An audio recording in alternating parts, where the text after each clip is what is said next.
his calmness, he too was ill at ease. At the end of 10 minutes old Jolyon came in. He walked up to the table, and stood there perfectly silent, pulling at his long white moustaches. James gazed up at him with opening mouth. He had never seen his brother look like this. Old Jolyon raised his hand, and said slowly, "Young Bosinney has been run over in the fog and killed." Then standing above his brother and his nephew, and looking down at him with his deep eyes, "There's some talk of suicide," he said. James' jaw dropped. Suicide? What should he do that for? Old Jolyon answered sternly, "God knows, if you and your son don't." But James did not reply.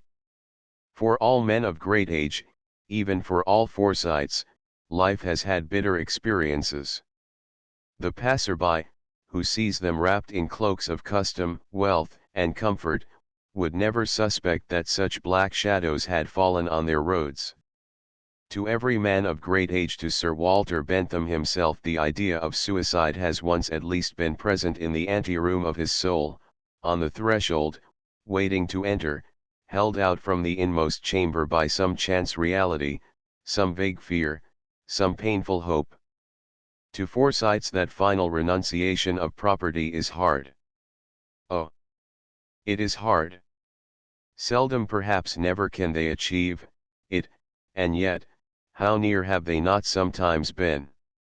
So even with James. Then in the medley of his thoughts, he broke out, "Why, I saw it in the paper yesterday, run over in the fog." They didn't know his name. He turned from one face to the other in his confusion of soul, but instinctively all the time he was rejecting that rumor of suicide.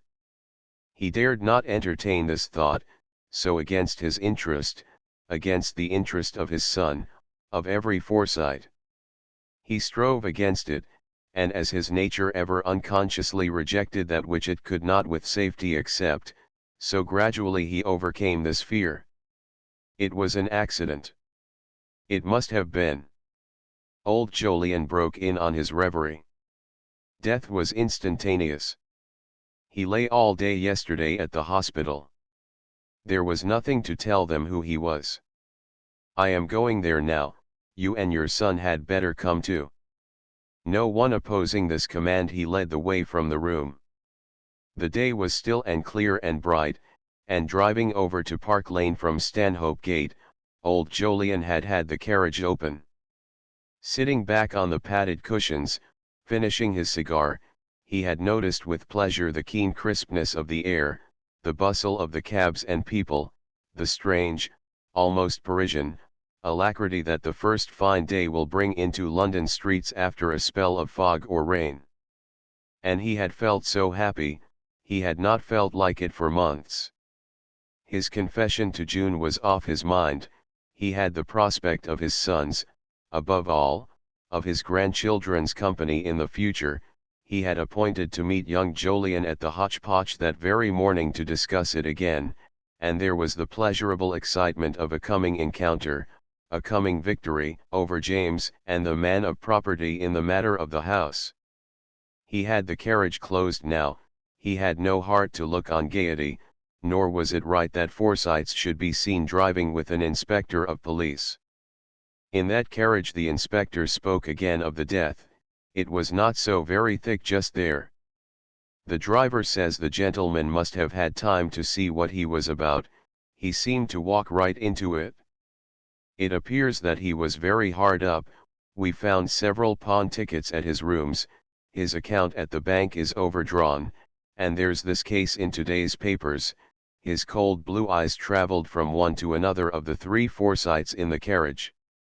Old Jolyon, watching from his corner, saw his brother's face change, and the brooding, worried, look deepen on it.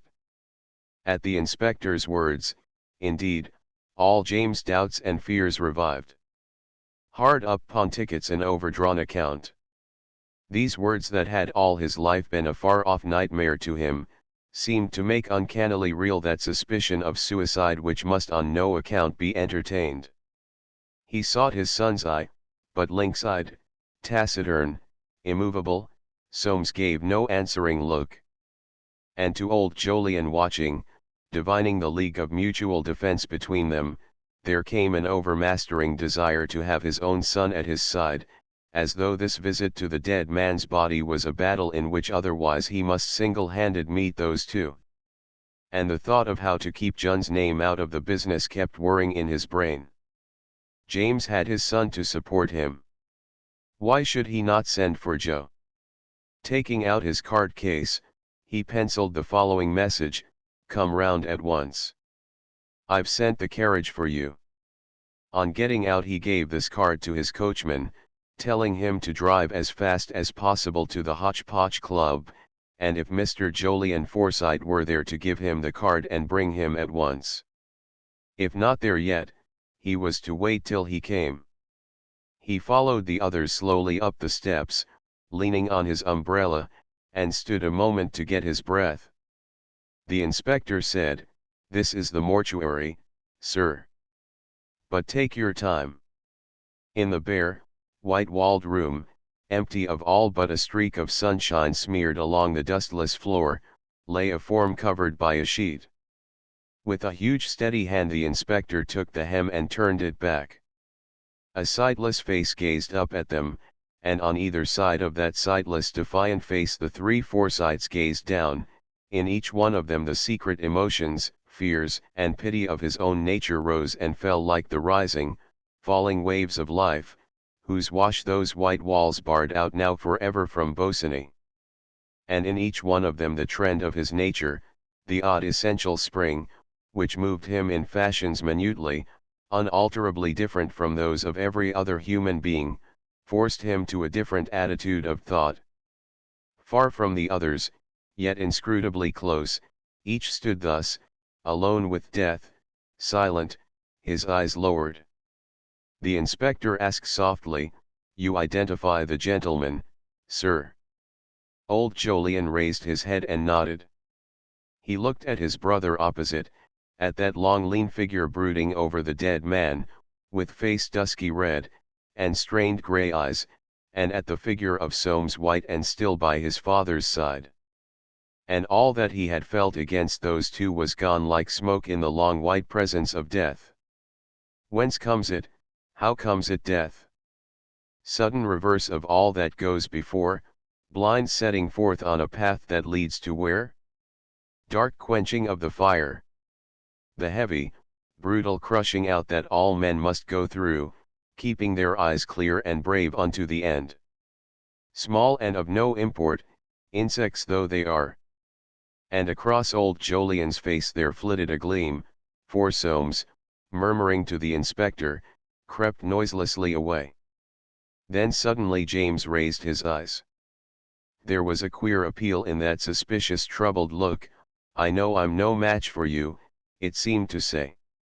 And, hunting for handkerchief he wiped his brow, then, bending sorrowful and lank over the dead man, he too turned and hurried out. Old Jolyon stood, still as death, his eyes fixed on the body. Who shall tell of what he was thinking? Of himself, when his hair was brown like the hair of that young fellow dead before him. Of himself, with his battle just beginning, the long, long battle he had loved, the battle that was over for this young man almost before it had begun? Of his granddaughter, with her broken hopes? Of that other woman? Of the strangeness, and the pity of it? And the irony, inscrutable, and bitter of that end? Justice. There was no justice for men, for they were ever in the dark. Or perhaps in his philosophy he thought, better to be out of it all. Better to have done with it, like this poor youth. Someone touched him on the arm. A tear started up and wetted his eyelash. "Well," he said, "I'm no good here. I'd better be going. You'll come to me as soon as you can, Joe," and with his head bowed he went away. It was young Jolyon's turn to take his stand beside the dead man, round whose fallen body he seemed to see all the Forsytes breathless, and prostrate. The stroke had fallen too swiftly. The forces underlying every tragedy, forces that take no denial, working through cross-currents to their iron icle end, had met and fused with a thunderclap, flung out the victim, and flattened to the ground all those that stood around. Or so at all events young Jolyon seemed to see them, lying around Bosinney's body. He asked the inspector to tell him what had happened, and the latter, like a man who does not every day get such a chance, again detailed such facts as were known.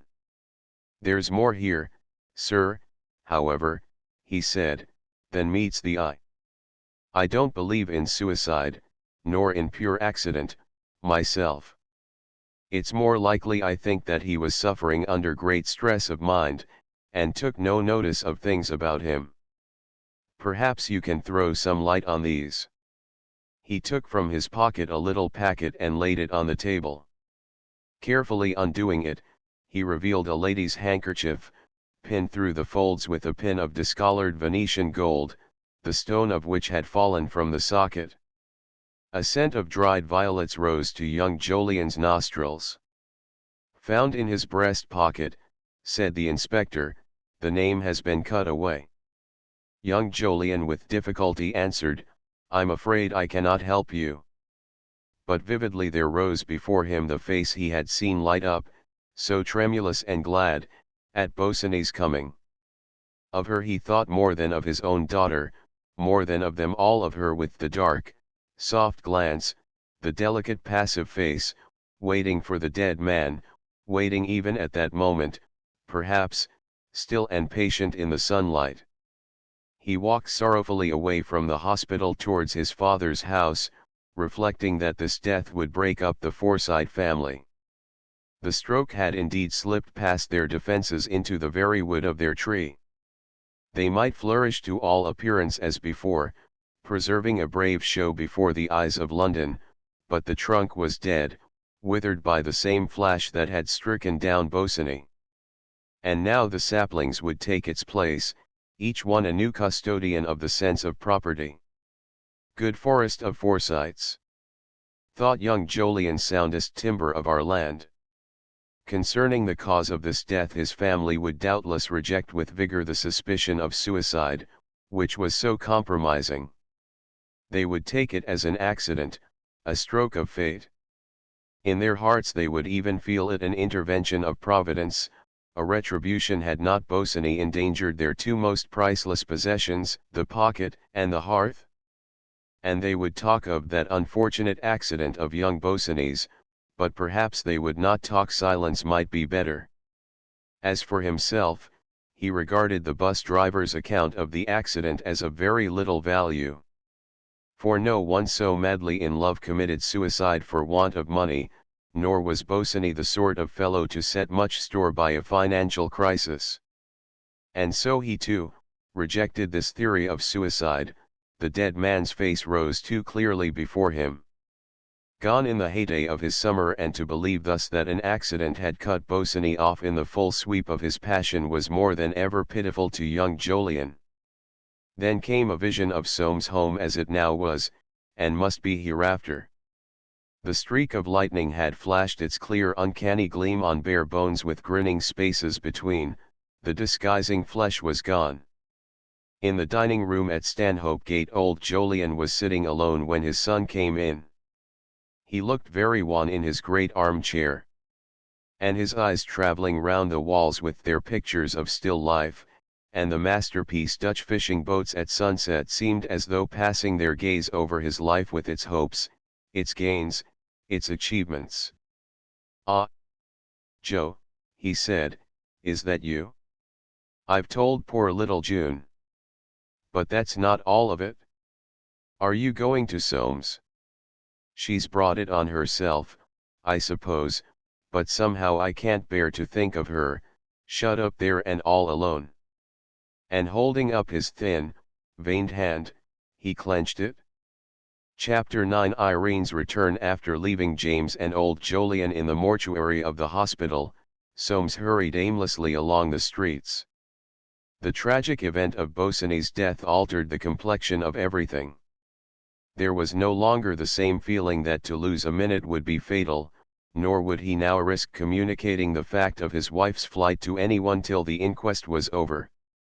That morning he had risen early, before the postman came, had taken the first post letters from the box himself, and, though there had been none from Irene, he had made an opportunity of telling Bilson that her mistress was at the sea. He would probably, he said, be going down himself from Saturday to Monday. This had given him time to breathe, time to leave no stone unturned to find her. But now, cut off from taking steps by Bosinney's death, that strange death, to think of which was like putting a hot iron to his heart, like lifting a great weight from it, he did not know how to pass his day, and he wandered here and there through the streets, looking at every face he met, devoured by 100 anxieties. And as he wandered, he thought of him who had finished his wandering, his prowling, and would never haunt his house again. Already in the afternoon he passed posters announcing the identity of the dead man, and bought the papers to see what they said. He would stop their mouths if he could, and he went into the city, and was closeted with Bolter for a long time. On his way home, passing the steps of Jobson's about 4:30, he met George Forsyte, who held out an evening paper to Soames, saying, "Here. Have you seen this about the poor buccaneer?" Soames answered stonily, "Yes." George stared at him. He had never liked Soames, he now held him responsible for Bosinney's death. Soames had done for him by that act of property that had sent the buccaneer to run amok that fatal afternoon. The poor fellow, he was thinking, was so cracked with jealousy, so cracked for his vengeance, that he heard nothing of the omnibus in that infernal fog. Soames had done for him. And this judgment was in George's eyes. "They talk of suicide here," he said at last. "That cat won't jump." Soames shook his head. "An accident," he muttered. Clenching his fist on the paper, George crammed it into his pocket. He could not resist a parting shot. HMM. All flourishing at home. Any little Soameses yet? With a face as white as the steps of Jobson's, and a lip raised as if snarling, Soames brushed past him and was gone. On reaching home, and entering the little lighted hall with his latchkey, the first thing that caught his eye was his wife's gold-mounted umbrella lying on the rug chest. Flinging off his fur coat, he hurried to the drawing-room. The curtains were drawn for the night, a bright fire of cedar logs burned in the grate, and by its light he saw Irene sitting in her usual corner on the sofa. He shut the door softly, and went towards her. She did not move, and did not seem to see him. "So you've come back," he said. "Why are you sitting here in the dark?" Then he caught sight of her face, so white and motionless that it seemed as though the blood must have stopped flowing in her veins, and her eyes, that looked enormous, like the great, wide, startled brown eyes of an owl. Huddled in her grey fur against the sofa cushions, she had a strange resemblance to a captive owl, bunched in its soft feathers against the wires of a cage. The supple erectness of her figure was gone, as though she had been broken by cruel exercise, as though there were no longer any reason for being beautiful and supple and erect. "So you've come back," he repeated. She never looked up, and never spoke, the firelight playing over her motionless figure. Suddenly she tried to rise, but he prevented her. It was then that he understood. She had come back like an animal wounded to death, not knowing where to turn, not knowing what she was doing. The sight of her figure, huddled in the fur, was enough. He knew then for certain that Bosinney had been her lover, knew that she had seen the report of his death, perhaps, like himself, had bought a paper at the drafty corner of a street, and read it. She had come back then of her own accord, to the cage she had pined to be free of, and taking in all the tremendous significance of this, he longed to cry, "Take your hated body, that I love, out of my house." Take away that pitiful white face, so cruel and soft before I crush it. Get out of my sight, never let me see you again. And, at those unspoken words, he seemed to see her rise and move away, like a woman in a terrible dream, from which she was fighting to awake, rise and go out into the dark and cold, without a thought of him, without so much as the knowledge of his presence. Then he cried, contradicting what he had not yet spoken, "No, stay there." And turning away from her, he sat down in his accustomed chair on the other side of the hearth. They sat in silence. And Soames thought, why is all this? Why should I suffer so? What have I done? It is not my fault. Again he looked at her, huddled like a bird that is shot and dying, whose poor breast you see panting as the air is taken from it, whose poor eyes look at you who have shot it, with a slow, soft, unseeing look, taking farewell of all that is good of the sun, and the air, and its mate. So they sat, by the firelight, in the silence, one on each side of the hearth. And the fume of the burning cedar logs, that he loved so well, seemed to grip Soames by the throat till he could bear it no longer. And going out into the hall he flung the door wide, to gulp down the cold air that came in, then without hat or overcoat went out into the square.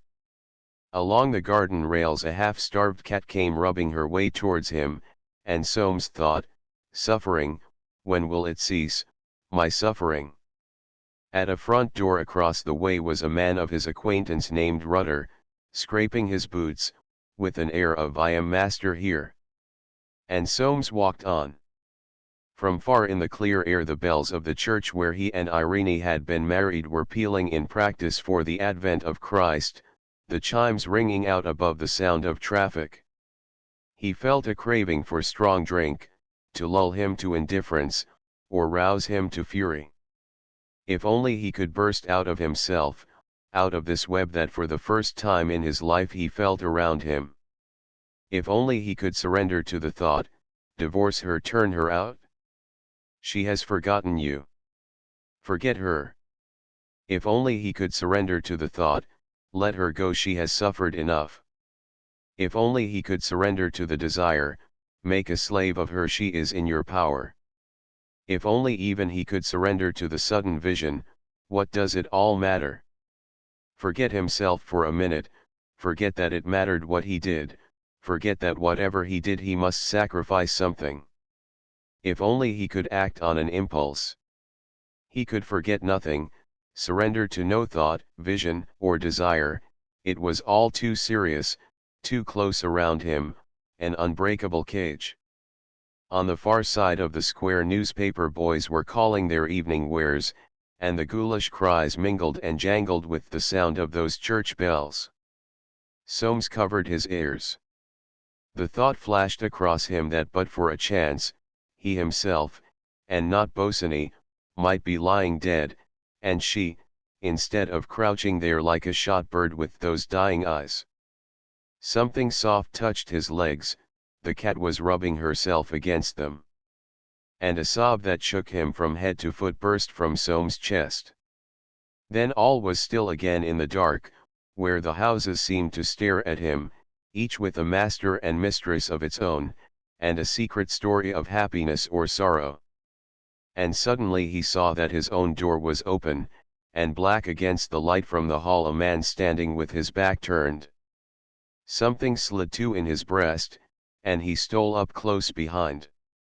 He could see his own fur coat flung across the carved oak chair, the Persian rugs, the silver bowls, the rows of porcelain plates arranged along the walls, and this unknown man who was standing there. And sharply he asked, "What is it you want, sir?" The visitor turned. It was young Jolyon. The door was open, he said. "Might I see your wife for a minute? I have a message for her." Soames gave him a strange, sidelong stare. "My wife can see no one," he muttered doggedly. Young Jolyon answered gently, "I shouldn't keep her a minute." Soames brushed by him and barred the way. "She can see no one," he said again. Young Jolyon's glance shot past him into the hall, and Soames turned. There in the drawing-room doorway stood Irene. Her eyes were wild and eager, her lips were parted, her hands outstretched. In the sight of both men that light vanished from her face, her hands dropped to her sides, she stood like stone. Soames spun round, and met his visitor's eyes, and at the look he saw in them, a sound like a snarl escaped him. He drew his lips back in the ghost of a smile. "This is my house," he said, "I manage my own affairs. I've told you once, I tell you again, we are not at home." And in young Jolyon's face he slammed the door. End of the Project Gutenberg ebook. The Forsyte Saga, Volume I. Updated editions will replace the previous one. The old editions will be renamed. Creating the works from print editions not protected by U.S. copyright law means that no one owns a United States copyright in these works, so the Foundation, and you, can copy and distribute it in the United States without permission and without paying copyright royalties. Special rules, set forth in the general terms of use part of this license, apply to copying and distributing Project Gutenberg trademark electronic works to protect the Project Gutenberg trademark concept and trademark. Project Gutenberg is a registered trademark, and may not be used if you charge for an ebook, except by following the terms of the trademark license, including paying royalties for use of the Project Gutenberg trademark. If you do not charge anything for copies of this ebook, complying with the trademark license is very easy. You may use this ebook for nearly any purpose, such as creation of derivative works, reports, performances, and research. Project Gutenberg ebooks may be modified and printed and given away. You may do practically anything in the United States with ebooks not protected by U.S. copyright law. Redistribution is subject to the trademark license, especially commercial redistribution.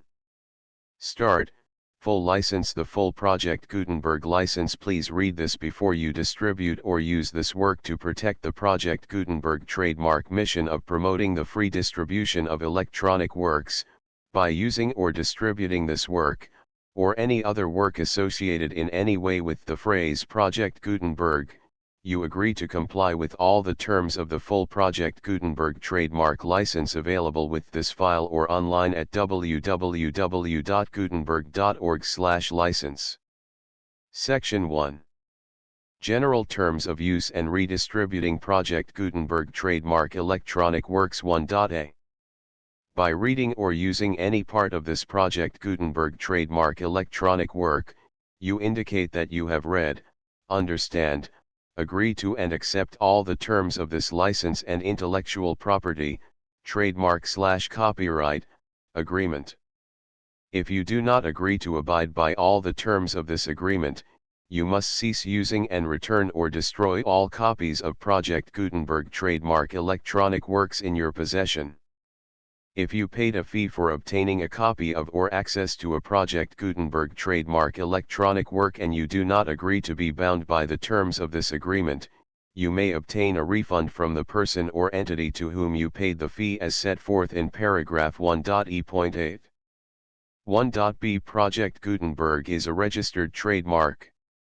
It may only be used on or associated in any way with an electronic work by people who agree to be bound by the terms of this agreement. There are a few things that you can do with most Project Gutenberg trademark electronic works even without complying with the full terms of this agreement. See paragraph 1.c below. There are a lot of things you can do with Project Gutenberg trademark electronic works if you follow the terms of this agreement and help preserve free future access to Project Gutenberg trademark electronic works. See paragraph 1.e below. 1.c. The Project Gutenberg Literary Archive Foundation, the Foundation or PGLOF, owns a compilation copyright in the collection of Project Gutenberg trademark electronic works. Nearly all the individual works in the collection are in the public domain in the United States. If an individual work is unprotected by copyright law in the United States and you are located in the United States, we do not claim a right to prevent you from copying, distributing, performing, displaying, or creating derivative works based on the work as long as all references to Project Gutenberg are removed. Of course, we hope that you will support the Project Gutenberg trademark mission of promoting free access to electronic works by freely sharing Project Gutenberg trademark works in compliance with the terms of this agreement for keeping the Project Gutenberg trademark name associated with the work. You can easily comply with the terms of this agreement by keeping this work in the same format with its attached full Project Gutenberg trademark license when you share it without charge with others. 1.d. The copyright laws of the place where you are located also govern what you can do with this work. Copyright laws in most countries are in a constant state of change. If you are outside the United States, check the laws of your country in addition to the terms of this agreement before downloading, copying, displaying, performing, distributing or creating derivative works based on this work or any other Project Gutenberg trademark work. The Foundation makes no representations concerning the copyright status of any work in any country other than the United States. 1.e Unless you have removed all references to Project Gutenberg, 1.e.1. The following sentence, with active links to, or other immediate access to, the full Project Gutenberg trademark license must appear prominently whenever any copy of a Project Gutenberg trademark work, any work on which the phrase Project Gutenberg appears, or with which the phrase Project Gutenberg is associated, is accessed, displayed, performed, viewed, copied or distributed. This ebook is for the use of anyone anywhere in the United States and most other parts of the world at no cost and with almost no restrictions whatsoever. You may copy it, give it away or reuse it under the terms of the Project Gutenberg license included with this ebook or online at www.gutenberg.org. If you are not located in the United States, you will have to check the laws of the country where you are located before using this ebook. 1.e.2. If an individual Project Gutenberg trademark electronic work is derived from texts not protected by U.S. copyright law, does not contain a notice indicating that it is posted with permission of the copyright holder, the work can be copied and distributed to anyone in the United States without paying any fees or charges. If you are redistributing or providing access to a work with the phrase Project Gutenberg associated with or appearing on the work, you must comply either with the requirements of paragraphs 1.e.1 through 1.e.7 or obtain permission for the use of the work and the Project Gutenberg trademark as set forth in paragraphs 1.e.8 or 1.e.9. 1.e.3. If an individual Project Gutenberg trademark electronic work is posted with the permission of the copyright holder, your use and distribution must comply with both paragraphs 1.e.1 through 1.e.7 and any additional terms imposed by the copyright holder. Additional terms will be linked to the Project Gutenberg trademark license for all works posted with the permission of the copyright holder found at the beginning of this work. 1.e.4. Do not unlink or detach or remove the full Project Gutenberg trademark license terms from this work, or any files containing a part of this work or any other work associated with Project Gutenberg trademark. 1.e.5. Do not copy, display, perform, distribute or redistribute this electronic work, or any part of this electronic work, without prominently displaying the sentence set forth in paragraph 1.e.1 with active links or immediate access to the full terms of the Project Gutenberg trademark license. 1.e.6. You may convert to and distribute this work in any binary, compressed, marked up, non-proprietary or proprietary form, including any word processing or hypertext form. However, If you provide access to or distribute copies of a Project Gutenberg trademark work in a format other than plain vanilla ASCII or other format used in the official version posted on the official Project Gutenberg trademark website, www.gutenberg.org, you must, at no additional cost, fee, or expense to the user, provide a copy, a means of exporting a copy, or a means of obtaining a copy upon request, of the work in its original plain vanilla ASCII or other form. Any alternate format must include the full Project Gutenberg trademark license as specified in paragraph 1.e.1. 1.e.7.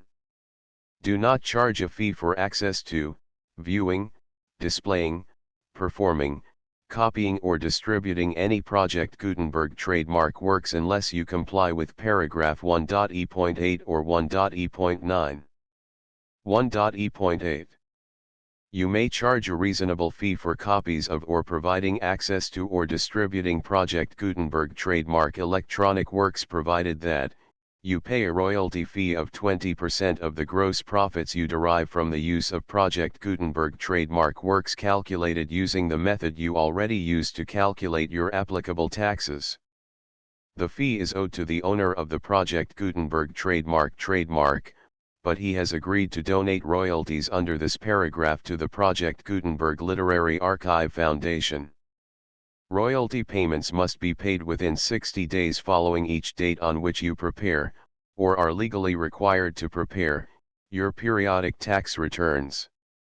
Royalty payments should be clearly marked as such and sent to the Project Gutenberg Literary Archive Foundation at the address specified in Section 4, Information about donations to the Project Gutenberg Literary Archive Foundation. You provide a full refund of any money paid by a user who notifies you in writing, or by email, within 30 days of receipt that he does not agree to the terms of the full Project Gutenberg trademark license.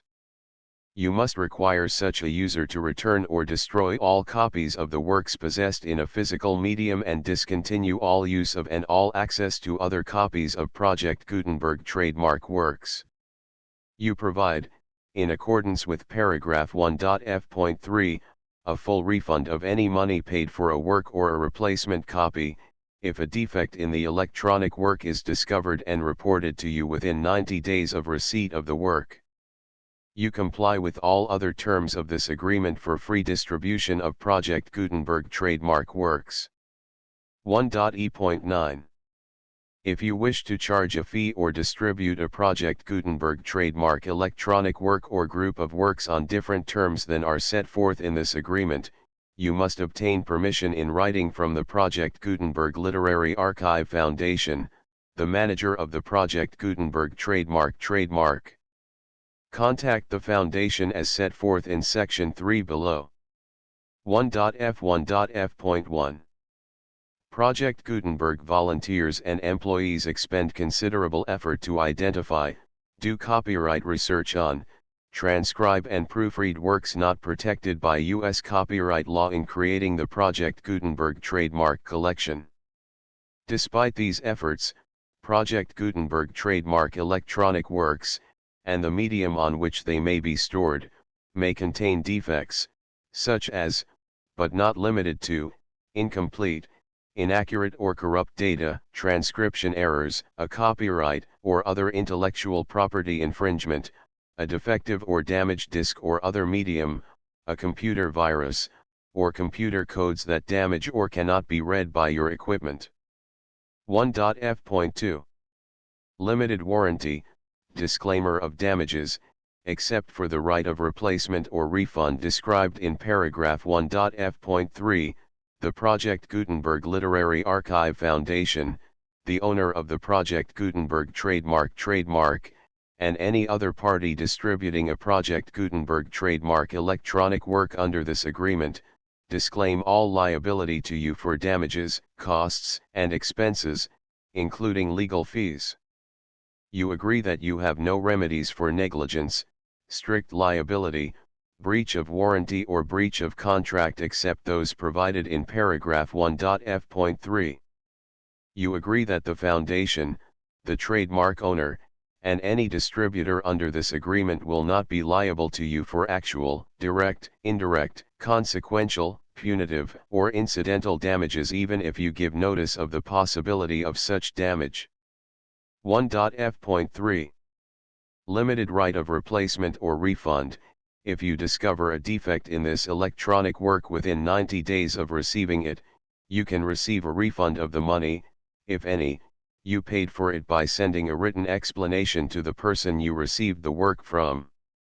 If you received the work on a physical medium, you must return the medium with your written explanation. The person or entity that provided you with the defective work may elect to provide a replacement copy in lieu of a refund. If you received the work electronically, the person or entity providing it to you may choose to give you a second opportunity to receive the work electronically in lieu of a refund.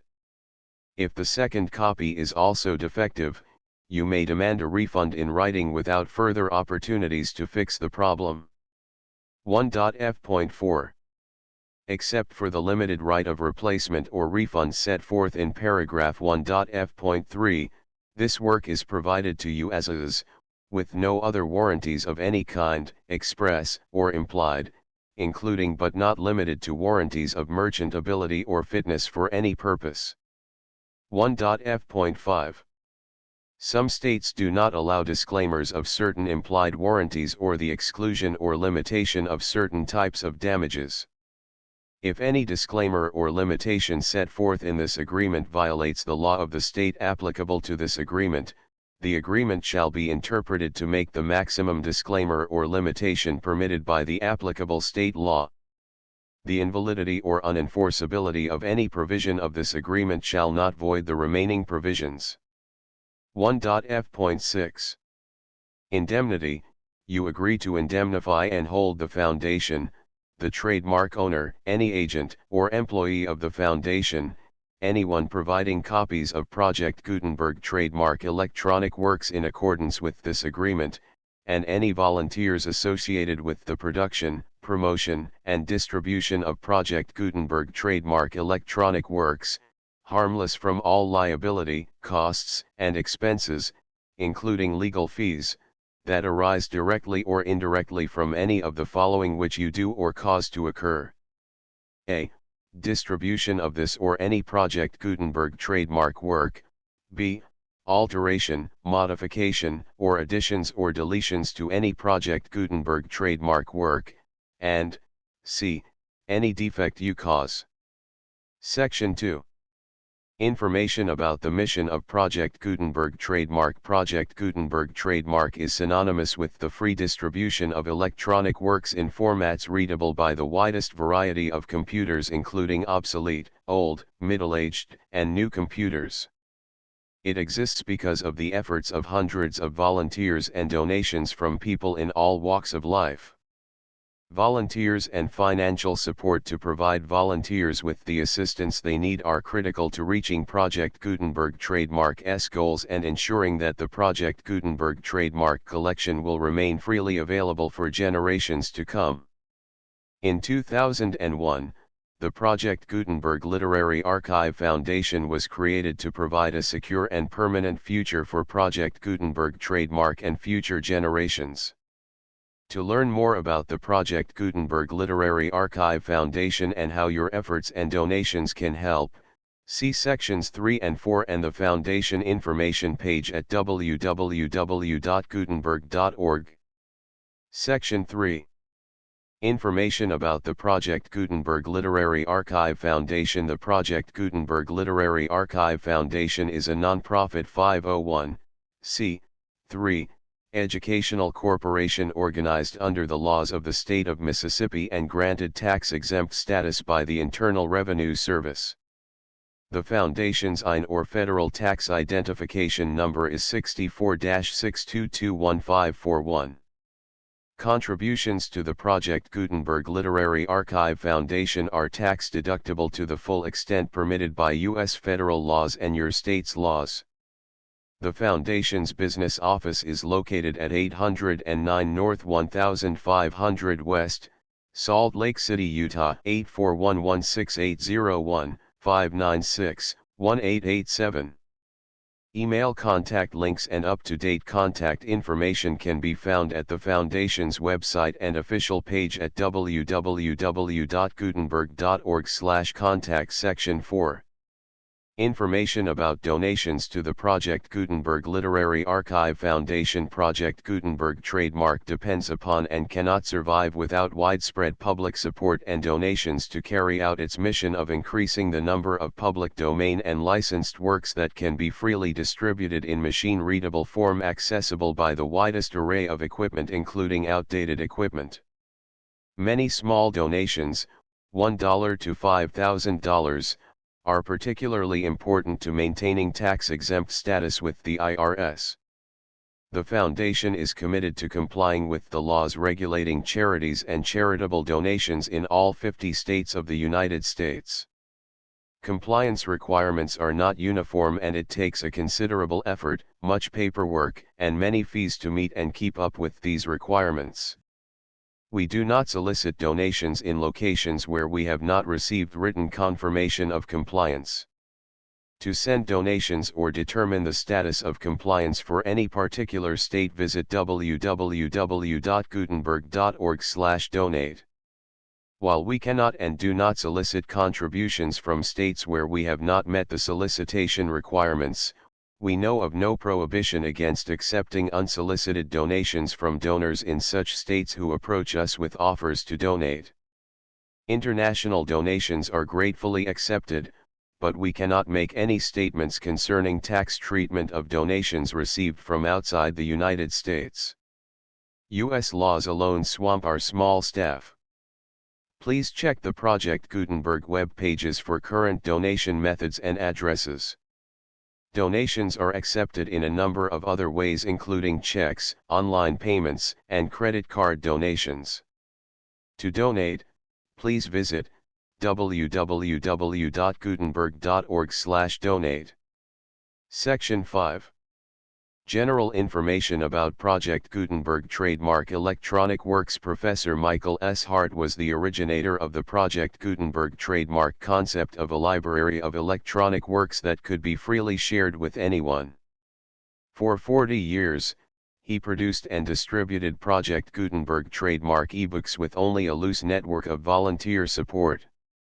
Project Gutenberg trademark ebooks are often created from several printed editions, all of which are confirmed as not protected by copyright in the U.S. unless a copyright notice is included. Thus, we do not necessarily keep ebooks in compliance with any particular paper edition. Most people start at our website, which has the main PG search facility, www.gutenberg.org. This website includes information about Project Gutenberg trademark, including how to make donations to the Project Gutenberg Literary Archive Foundation, how to help produce our new ebooks, and how to subscribe to our email newsletter to hear about new ebooks. Forsyte Saga. The Man of Property. Contents: The Man of Property. Preface. The Man of Property to Edward Garnett. Part I. Chapter I. At Home at Old Jolyon's. Chapter 2. Old Jolyon Goes to the Opera. Chapter 3. Dinner at Swithin's. Chapter 4. Projection of the House. Chapter V. A Forsyte Menage. Chapter 6. James at Large. Chapter 7. Old Jolyon's Peccadillo. Chapter 8. Plans of the House. Chapter 9. Death of Aunt Anne. Part 2. Chapter I. Progress of the House. Chapter 2. June's Treat. Chapter 3. Drive with Swithin. Chapter 4. James goes to see for himself. Chapter V. Soames and Bosany correspond. Chapter 6. Old Jolyon at the Zoo. Chapter 7. Afternoon at Timothy's. Chapter 8. Dance at Rogers. Chapter 9. Evening at Richmond. Chapter X. Diagnosis of a Forsyte. Chapter 11. Bosany on parole. Chapter 12. June pays some calls. Chapter 13. Perfection of the House. Chapter 14. Soames sits on the stairs. Part 3. Chapter I. Mrs. Mackander's evidence. Chapter 2. Night in the Park. Chapter 3. Meeting at the Botanical. Chapter 4. Voyage into the Inferno. Chapter V. The Trial. Chapter 6. Soames breaks the news. Chapter 7. June's victory. Chapter 8. Bosany's departure. Chapter 9. Irene's return. The full Project Gutenberg license.